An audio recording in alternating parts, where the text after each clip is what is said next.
and they are very thankful to our Pakistan. Rohingya people love Pakistan. Something Pakistanis need to know. When they found out that I am from Chicago but originally Pakistani, I got extra coverage. I had people translating, Bangladeshis translating from Rohingya language to English language for me. When they found out, they started speaking Urdu with me, and some of them couldn't speak. So when a masjid was burned down, I was looking, a Spanish photographer, Carlos, sent me 200 photographs of a masjid, one masjid burning a whole thing.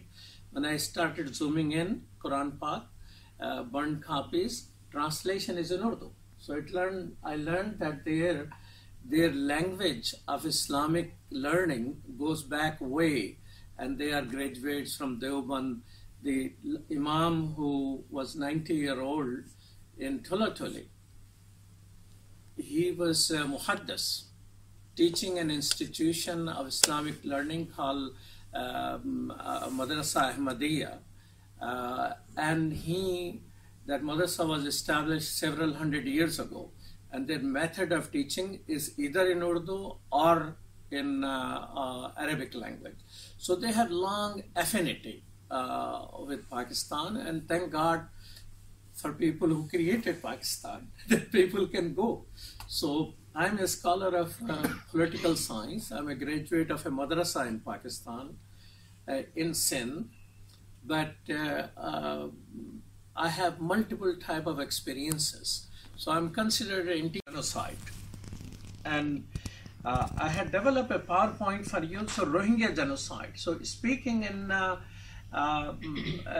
early this year in January, in National Press Club in Washington, D.C., a reporter asked me a question: what are going to be consequences if we do not stop this genocide? And I was surprised at thoughtfulness of that reporter. Normally people don't have serious questions like that.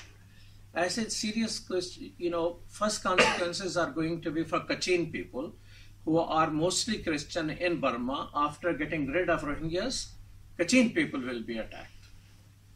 Second consequences are going to be in India. They are already agitating against Muslim in Assam. Assam has 10 million people, almost 1/3 are Muslims. And since it is just connected with Bangladesh, many of them are Bangla-speaking people.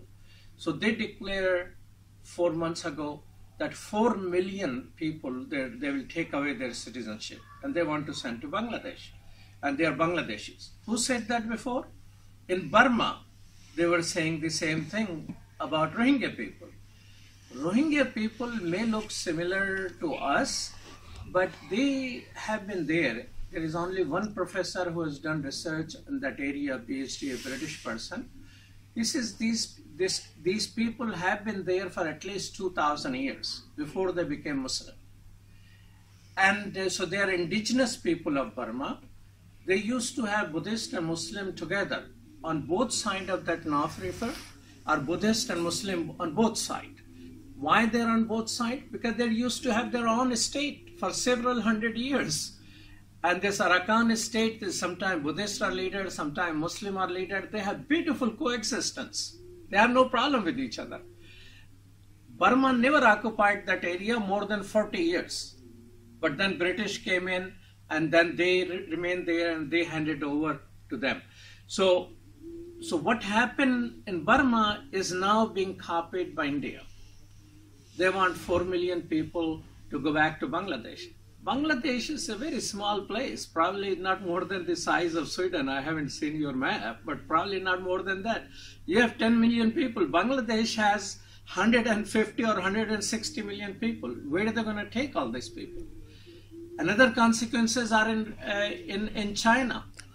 In China, Uyghur Muslim, the person who brought me here, taxi driver, I started talking to him, it turned out to be Uyghur. And 3 million of them, according to a Chinese human rights organization, are sent to a concentration camp. Men sent to concentration camp, children forcefully taken, and taken where? To orphanage. While father is alive and mother is at home. And what is happening at home? they have brought Chinese and placed one Chinese in each of the Uyghur homes over there. So minorities are facing lot of predators. So what Rohingyas are called is the same thing Indian Muslim are being called now. This is the same thing Chinese Muslim are called. Oh, they are terrorists, they are all extremists who are fighting against extremism. Muslim grow very fast. So what is the common thing? Same thing which was invented in Europe and your organization do, and then you will share us this for the first time. Yeah, I think that's why we create network and then we work together with other organizations, international organizations, and also that's why today we have a lot of organizations who work with human rights defenders and they try to protect them whenever they are hurt. But I think what we have to continue to do is we are not supposed to isolate ourselves. We need to work, to collaborate, to be in network with other organizations in the world. I think another useful thing to do is, we always look at social media in all the negative ways, but I think let's also use social media for useful things. Let's retweet or like, stories of solidarity or stories of courage. Let's not allow social media to just be a space for negativity and for let's also participate in those platforms in support and in solidarity